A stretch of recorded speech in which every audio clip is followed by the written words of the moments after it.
하나님이 다윗을 왕으로 선택하실 때에 사무엘에게 나는 사람의 외모를 보는 것이 아니고 그의 중심을 본다고 말씀을 하십니다.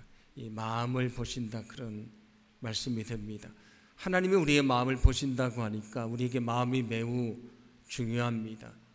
왜냐하면 우리가 마음을 먹은 대로 말하게 돼 있고요, 마음을 먹은 대로 행동을 하게 돼 있습니다.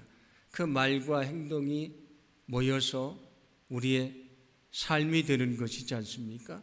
그래서 우리의 마음이 매우 중요한 것입니다. 우리가 지금 예수님의 팔복의 말씀을 통해서 예수님의 마음과 성품을 배우고 있는데, 우리가 그 마음과 성품을 단지 배우는 것만이 아니고 그 마음을 가지고 그 성품을 담고 우리가 주님처럼 믿음 안에 살아가기를 간절히 소망합니다. 팔복에서 말씀하시는 예수님의 마음 여러 가지가 있는데, 먼저 자기를 부인하는 가난한 마음을 말씀을 드렸습니다. 그리고 온유한 마음도 말씀을 드렸고요, 죄 때문에 애통하는 마음도 말씀을 드렸습니다. 그리고 의를 위해서 정말 간절한 마음을 갖는 것에 대해서도 말씀을 드렸고요, 이제 우리가 살펴볼 8절 말씀 보시면 깨끗한 마음에 대해서도 말씀을 합니다. 자, 여기 예수님의 마음을 여러 가지를 말씀을 하는데, 이 말씀을 하나로 말한다면 무엇이라고 말할 수 있을까? 오늘 7절 말씀인데 제가 봉독해 드립니다. 긍휼히 여기는 자는 복이 있나니 그들이 긍휼히 여김을 받을 것이미요. 아멘. 여기 긍휼히 여기는 마음을 말씀을 합니다. 성경을 연구하는 사람들은 팔복에 나오는 여러 가지 예수님의 마음이 있지 않습니까? 그걸 하나로 말한다면 무엇이라고 말할 수 있을까? 많은 사람들이 여기 긍휼히 여기는 마음으로 이야기를 합니다. 긍휼히 여기는 마음이 매우 중요한 말씀이 됩니다. 그런데 성경에서 말하는 긍휼히 여긴다는 것은 무엇인가? 그냥 마음으로만 그를 불쌍히 여기는 것이 아니고요, 그게 정말 마음 아파서 그를 적극적으로 돕는 사랑의 행위를 말합니다. 마음으로만 불쌍히 여기는 것이 아니고 그를 적극적으로 돕는 행동을 말합니다. 그 모습을 누가 가지고 계셨냐면 예수님이 가지고 계셨습니다. 예수님 이제 하나님 우편에 앉아 계신데 우리가 죄악으로 멸망받게 돼 있지 않습니까? 얼마나 마음이 아프십니까? 근데 마음만 아파하신 것이 아니고 친히 우리를 위해서 인간의 몸을 입고 이 땅에 오셔서 우리를 위해 저 십자가에 달려 죽으심으로 우리의 죄를 다 사해 주시고 우리를 구원해 주셨습니다. 예수님은 긍휼히 여기는 마음만 가지고 계셨던 것이 아니고 그 긍휼히 여기는 마음으로 친히 이 땅에 오셔서 십자가에 달려 죽으시는 사랑의 행위를 보여주셨는데, 그게 바로 긍휼이라는 말씀입니다. 누가복음 7장을 보시면 예수님이 나인성에 들어가시는데 거기 장례 행렬이 있었습니다. 한 과부의 아들이 죽어서 장례를 하는데 그 아들에 대해서 성경은 뭐라고 말하냐면 그는 청년이고 독자였다, 그렇게 얘기를 합니다. 과부된 한 여인이요, 아들 하나만 바라보고 그를 키우면서 살았는데 그 아들이 젊어서 결혼도 하지 않았는데 그 젊은 나이에 죽게 됐습니다. 그때 그 과부의 마음이 얼마나 아픕니까? 예수님이 그 과부를 보시고 이런 마음을 갖게 되는데 누가복음 7장 13절입니다. 함께 봉독합니다. 주께서 과부를 보시고 불쌍히 여기사 울지 말라 하시고. 아멘. 그 과부를 향해서 불쌍한 마음이 드셔서 너는 울지 말라 위로를 하십니다. 그런데 위로만 하신 것이 아니고 그 관에 손을 대시고 그 죽은 아들을 살려주셨다고 말씀을 합니다. 아들을 잃은 가장 큰 슬픔 중에 있었던 그 여인의 마음을 안타까워하시고요. 그 아들을 살리셔서 그 여인에게 다시 기쁨을 주셨다. 그렇게 성경은 말씀하는데 그게 바로 긍휼히 여기는 마음이라는 것입니다. 선한 사마리아인의 비유가 있지 않습니까? 선한 사마리아 사람이 길을 가는데 강도 만나 죽어가던 한 사람이 있습니다. 거기 먼저 레위인과 제사장도 그 강도 만나 죽어가는 사람을 봤는데 그들은 그냥 지나갔습니다. 물론 그들의 마음속에 그를 보고 불쌍히 여기는 마음이 들었을 수도 있지만 그들은 그를 돕지 않았습니다. 그런데 선한 사마리아 사람은 그에게 다가가서 그의 상처를 싸매주고 치료해주고 주막으로 데려가서 그를 돌봐줬다고 말씀을 합니다. 마음속에 불쌍히 여기는 마음만 갖는 것이 아니고 그를 적극적으로 돕고 사랑하는 행위가 바로 긍휼히 여기는 것입니다. 그것이 주님의 마음인 것을 성경은 말씀해 주십니다. 그래서 예수님이 이곳저곳을 다니시면서 하나님의 말씀을 전하시고 병자들을 고치시고 사람들을 치유하시는데 그 이유를 이렇게 말씀을 합니다. 마태복음 9장 36절인데 제가 봉독해 드립니다. 예수께서 무리를 보시고 그들을 불쌍히 여기셨다. 그들은 마치 목자 없는 양과 같이 고생에 지쳐서 기운이 빠져 있었기 때문이다. 아멘. 예수님께서 사람들을 보시니까 불쌍한 마음이 들었습니다. 왜냐하면 그들이 하나님을 몰라서 멸망받게 될 것이지 않습니까? 마음이 아프셔서 하나님의 말씀을 전하셨다. 거기 병든 사람들이 있는데 그들을 보고 마음이 아프셨다. 세상 삶에 지친 영혼들을 보고 마음이 아프셨다. 그들이 마치 목자 없는 양과도 같았고요. 그들이 고생에 지쳐서 기운이 다 빠져 있는데 너무 불쌍히 여기셨다. 그래서 그들을 치료하시고 온전케 하셨다고 말씀해 주십니다. 예수님이 하나님의 말씀을 전하시고 사람들을 고치시는 그 기적이 어디서 시작이 됐냐면 그들을 보시고 불쌍히 여기시는 예수님의 마음에서, 긍휼히 여기는 마음에서 시작이 됐습니다. 예수님이 나사로가 죽은 그 장례식에 가시게 되는데 가족들과 사람들이 슬퍼하는 것을 보고 눈물을 흘리셨다고 말씀을 합니다. 그만큼 슬퍼하셨습니다. 그런데 슬퍼하기만 하신 것이 아니고 무덤을 향해 나사로에 나오느라 말씀하시고 그를 다시 살려주십니다. 그게 바로 긍휼히 여기는 것이라고 성경은 말씀해 둡니다. 병들고 귀신 들리고 눈 멀고 귀 먹고 장애를 가진 사람들을 보시고 가슴 아파하시고 거기서 멈춰진 것이 아니고 그들을 치료하심으로 온전케 하십니다. 그게 바로 긍휼히 여기는 것입니다. 여러분, 우리가 팔복의 말씀을 통해서 주님의 마음을 배우고 있는데 여러분 그 주님의 그 긍휼히 여기는 마음을 저와 여러분이 품게 되기를 간절히 소망합니다. 여러분 예수님의 긍휼히 여기는 마음을 품으시기를 바랍니다. 그게 우리가 가져야 될 마음입니다. 전에 어떤 분이 이런 이야기를 들려주십니다. 직장에서 일을 하는데 자기를 정말 힘들게 하는 직장 동료가 있습니다. 그 사람 때문에 직장에 가기도 싫고요. 얼굴을 보기도 싫습니다. 그래서 내가 이 직장을 그만둬야 되나 그런 마음이 들었다고 합니다. 그런데 어느 날 하나님이 자기 마음속에 그 영혼의 마음을 이해하는 그런 마음을 주기 시작을 했습니다. 그러고 나니까 전에는 그가 몹시 미웠는데 그가 불쌍히 여겨지기 시작을 했습니다. 그래서 그 마음속에 어떤 생각이 드냐면 내가 그를 위해 기도해야 되겠다는 마음을 갖게 됐습니다.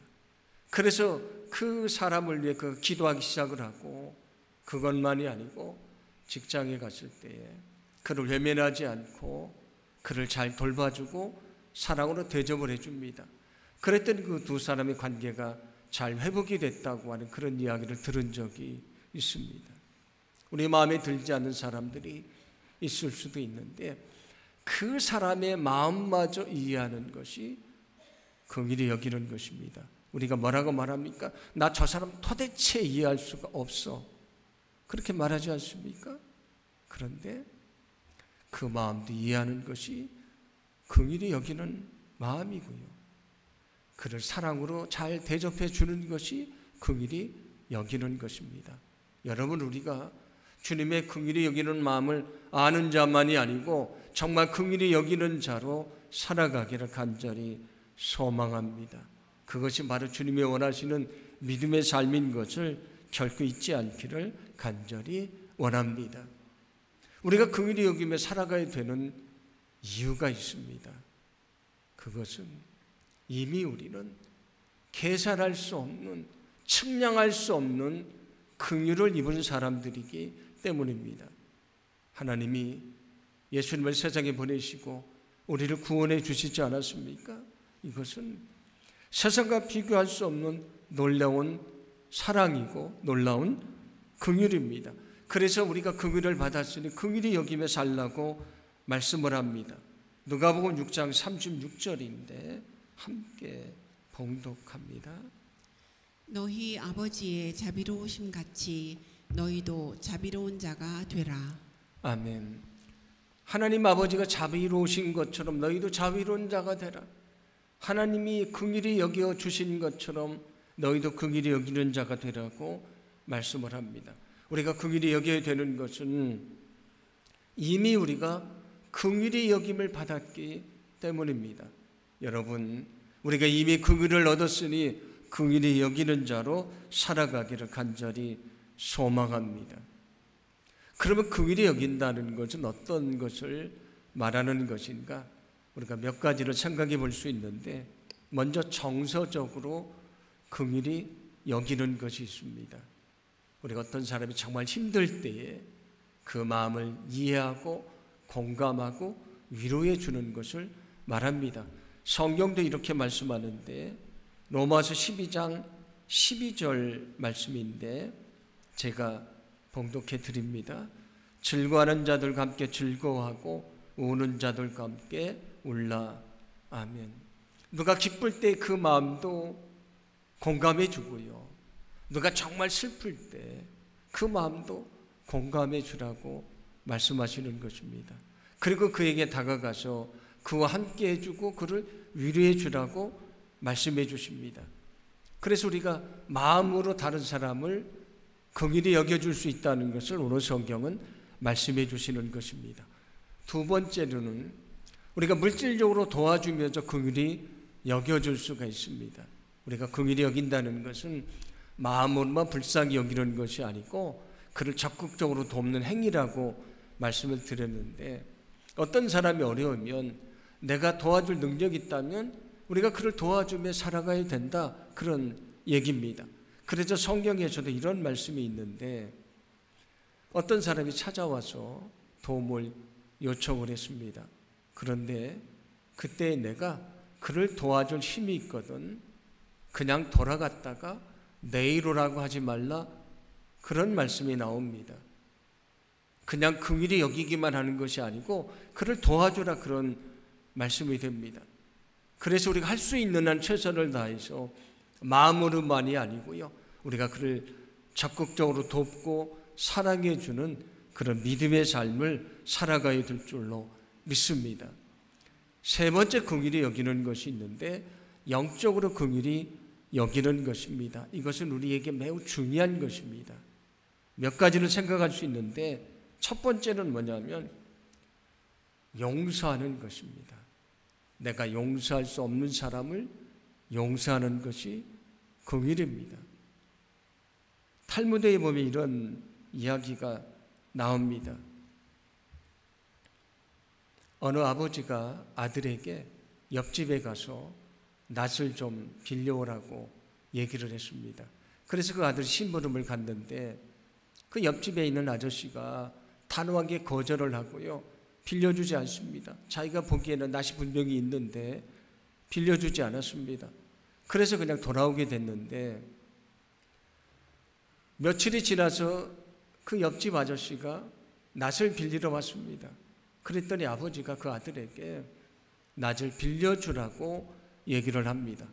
그러니까 그 아들이 화가 났습니다. 아버지에게 말합니다. 며칠 전에 저 아저씨가 낫이 있었는데 우리를 빌려주지 않았는데 왜 우리를 빌려줍니까? 그건 부당한 것입니다. 얘기를 합니다. 그때 그 아버지가 아들에게 설명을 합니다. 저 사람이 빌려주지 않았다고 우리도 빌려주지 않는다면 그것은 복수다. 그 복수는 하나님이 원하시는 것이 아니라고 얘기를 합니다. 그리고 그 마음속에 너는 나에게 낫을 빌려주지 않았지만 나는 너에게 빌려준다. 봐라, 나는 너보다 더 나은 사람이다 라는 교만한 마음을 가지고 만약에 빌려준다면 그것은 증오라고 얘기를 합니다. 왜냐하면 아직도 그 마음속에 증오가 있다, 그런 얘기입니다. 그러면서 뭐라고 말하냐면 전에 거절해 줬든지 그렇지 않든지 상관없이 그것은 잊어버리고 그가 필요하게 기꺼이 빌려주는 것이 긍휼이라고 가르쳐 줍니다. 우리는 주님의 그 사랑을 받은 사람들입니다. 그래서 우리는 당연히 긍휼을 베풀며 살아가야 된다는 것을 성경은 분명히 말씀해 주십니다. 마태복음 18장을 보시면 이런 얘기가 나옵니다. 한 임금이 자신에게 1만 달란트의 빚을 진 사람을 탕감해 줍니다. 그거는 계산할 수 없는 엄청난 가격의 돈을 말합니다. 그리고 그 사람이 탕감을 받았는데 얼마나 기쁘겠습니까? 그래 집으로 돌아가다가 자기에게 100데나리온의 빚을 진 사람을 만납니다. 그리고 그에게 그 빚을 갚으라고 요구합니다. 그런데 그가 빚을 갚지 못한다고 하니까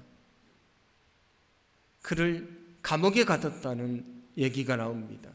자, 그 사람이 얼마의 빚을 탕감받았습니까? 1만 달란트.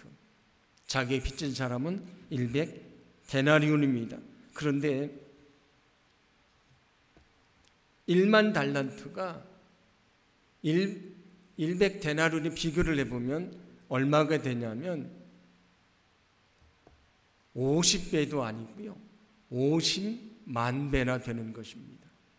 자기는 그렇게 큰 은혜를 입었는데 그거에 50분의 1도 아니고요. 50만 분의 1밖에 되지 않는 그를 용서해 주지 않았다, 그런 얘기입니다. 우리가 하나님의 구원을 받은 것, 십자가의 은혜로 구원받은 것은 1만 달란트의 빚을 탕감받은 것과 비교할 수 없는 긍휼을 입은 것입니다.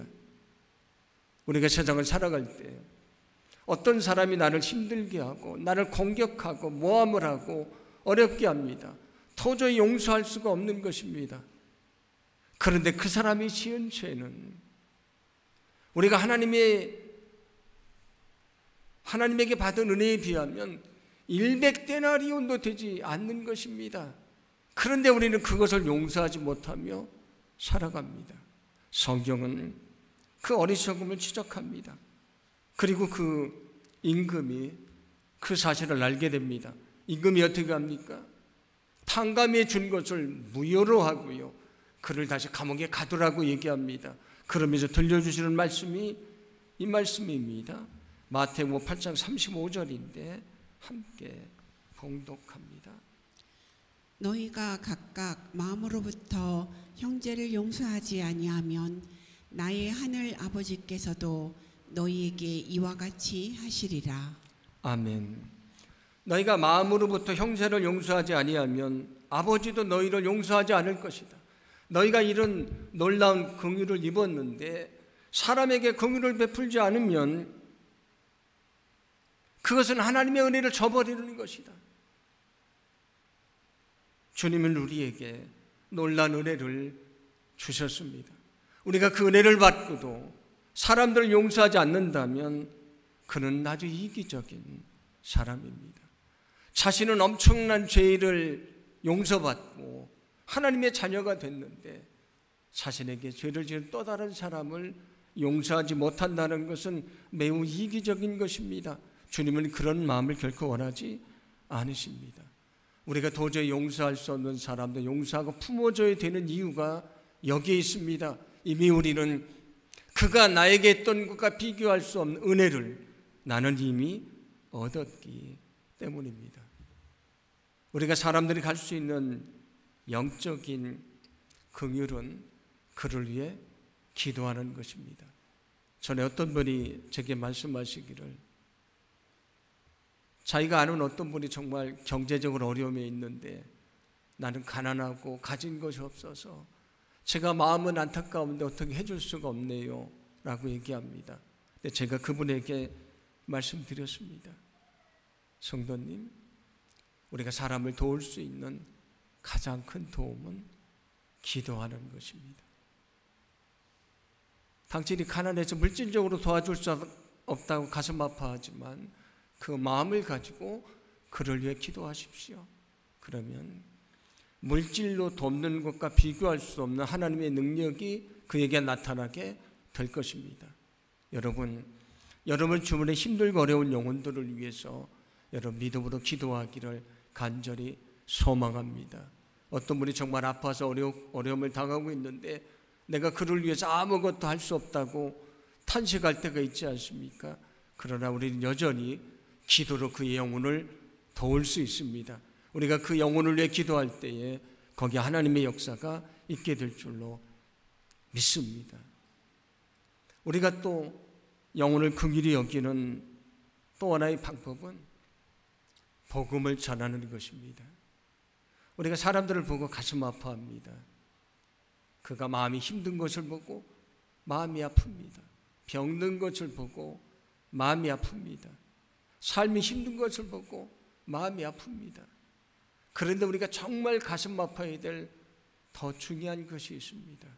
그것은 그 영혼이 주님을 모르는 것입니다. 여러분, 주님을 모르는 영혼에 대한 안타까움이 있기를 간절히 소망합니다. 그 마음이 긍휼히 여기는 마음이고요. 우리가 그 마음을 가지고 어떻게 되겠습니까? 그 영혼에게 찾아가서 그 영혼에게 복음을 전하기를 간절히 원합니다. 그게 바로 그 영혼을 긍휼히 여기는 것입니다. 우리의 그 긍휼히 여기는 마음을 외면하지 않으시고요. 주님이 그 영혼을 구원해 주시는 하나님의 역사를 이루어 주실 줄로 믿습니다. 주님의 마음을 아는 것에 만족해서는 안 됩니다. 그 마음을 품고 살아가야 됩니다.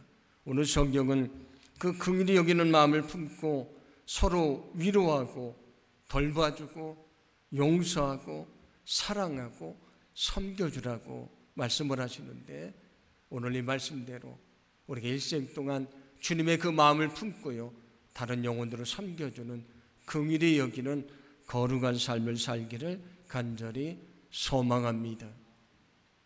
그리고 오늘 성경은 뭐라고 말씀을 합니까? 긍휼히 여기는 자가 긍휼히 여김을 받게 될 것이다. 그런데 이 말씀을 들으면서 어떤 분은 이렇게 생각할 것입니다. 목사님, 그렇지 않습니다. 내가 어떤 사람에게 긍휼을 베풀었는데 그는 나에게 긍휼을 돌려준 것이 아니고요, 나를 모함했고 나를 비방했고 그리고 나에게 큰 실망과 아픔을 줬습니다. 그렇게 얘기합니다. 여러분도 세상을 살아가면서 내가 그에게 정말 사랑을 줬고 긍휼히 여겨줬는데 그게 긍휼과 사랑으로 돌아오지 않고 상처로 다가온 적이 많이 있을 것입니다. 그래서 오늘 이 말씀을 보시면서 내가 긍휼을 베풀지만 긍휼을 받지를 못했습니다. 그런데 어디서 긍휼을 받는다는 말씀입니까? 라고 질문할 수 있습니다. 그런데 오늘 이 말씀은 사람에게 긍휼을 얻는다는 말씀이 아닙니다. 만약에 우리가 누구에게 내가 긍휼히 여긴 것처럼 긍휼을 받으려고 그에게 긍휼을 베풀면 우리는 100% 실망하게 될 것입니다. 그것은 부부도 그럴 수 있고요, 자녀에게도 그럴 수 있고요, 자신이 아는 어떤 사람도 마찬가지입니다. 우리가 사람에게 긍휼을 얻으려고 긍휼을 베풀었다가는 우리는 100% 실망을 하게 될 것입니다. 그런데 오늘 성경이 말씀하시는 긍휼히 여겨주시는 것은 하나님이신 것을 말씀해 주시는 것입니다. 세상 사람들은 내가 긍휼을 베풀고 사랑을 베풀지만 그 사랑을 외면하고 그게 나에게 아픔으로 돌아올 때도 있습니다. 그러나 하나님은 나의 긍휼을 잊지 않으시고 갚아주신다, 그런 얘기입니다. 그러면서 뭘 말씀해 주시는 것이냐면 사람에게 긍휼을 얻으려고 긍휼을 베푸서는 안 되는 것이다. 단지 너희가 긍휼을 입었으니 당연히 긍휼을 베풀어 주는 것이다, 그런 얘기입니다. 무엇인가 보상을 얻으려고 긍휼을 베푸는 것은 옳은 것이 아니다, 그런 얘기입니다. 그래서 오늘 성경은 우리에게 긍휼히 여기는 자가 하나님의 긍휼을 얻게 될 것을 말씀해 주시는 것입니다. 여러분, 때로 우리가 사람에게 실망할 때도 있습니다. 그러나 실망하지 마시기 바랍니다. 그게 연약한 인간입니다. 그러나 하나님은 우리의 긍휼을 잊지 않으십니다. 우리의 마음을 위로해 주시고 아픈 상처를 치료해 주시고 우리의 긍휼을 잊지 않으시고 반드시 갚아주시는 분임을 여러분 분명히 믿으시기를 바랍니다. 다윗은 시편 18편 25절에서 이렇게 고백을 합니다. 우리 함께 봉독합니다. 주는 자비로운 자에게 주의 자비를, 흠없는 자에게 주의 완전하심을. 아멘. 자비를 베푼 사람에게 자비를 베풀어 주신다. 긍휼을 베푼 사람에게 긍휼을 베풀어 주신다. 사랑한 자에게 사랑을 베풀어 주신다고 말씀해 주십니다. 우리가 긍휼을 베풀다가 때로는 사람 때문에 낙심할 때도 있지만 그러나 우리는 긍휼을 포기해서는 안 됩니다. 이미 우리는 긍휼을 입은 사람들이기 때문입니다. 예수님이 제자들 12제자들 2명씩 짝을 져서 세상에 보내십니다. 그때 뭐라고 말씀을 하십니까? 거저 받았으니 거저 주라고 말씀을 하십니다. 너희가 그들에게 줘야 되는 이유는 거저 받았기 때문이다. 무엇을 보상받기를 원하며 줘서는 안 된다, 그런 말씀입니다. 이미 하나님에게서 받았으니 나누어 주는 것이 하나님이 원하시는 삶이라고 말씀해 주십니다. 여러분, 그것이 긍휼히 여기는 삶인 것을 결코 잊지 않기를 간절히 소망합니다. 말콤 화이트라고 하는 사람은 긍휼을 생각하면서 다음의 기도를 묵상해 보라고 얘기를 하는데, 제가 오늘 칼럼에 그 전체 내용을 좀 실었으니까 한번 예배를 마치면 따로 읽어보시고요. 제가 오늘 소개를 해드리는데 한번 잘 들어보시기 바랍니다.